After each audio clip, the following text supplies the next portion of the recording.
आज अशोक ठाकुर के दुआरिया बधैया बाजे, ठाकुर के दुआरिया बधैया बाजे, बाबा नंद के दुआरिया बधैया बाजे, नंद के दुआरिया बधैया बाजे।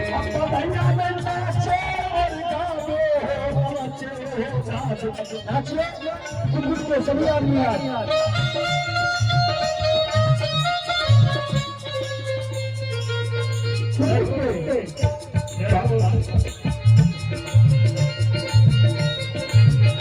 बाबा नंद के दुआरिया बधैया बाजे, नंद के दुआरिया बधैया बाजे। देखिए हमारे साथ कैसे नाच रहे हैं, एक बार आप दिखा लीजिए, आप दिखा लीजिए एक बार भोजपुरी स्तर में उसी हाथ में नाचना है।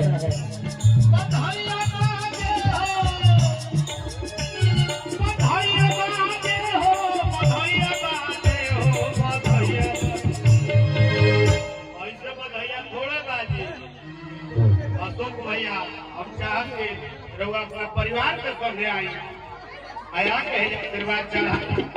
क्या बात है? आज जजमान जी को भी नहीं करना पड़ेगा। ए बाबू आराम से वो प्रेम से पता चले कि माँ सुंदर जी का पाय कोई ढाई हो, तब मेरे पीछे होते सब लोग पारा पारी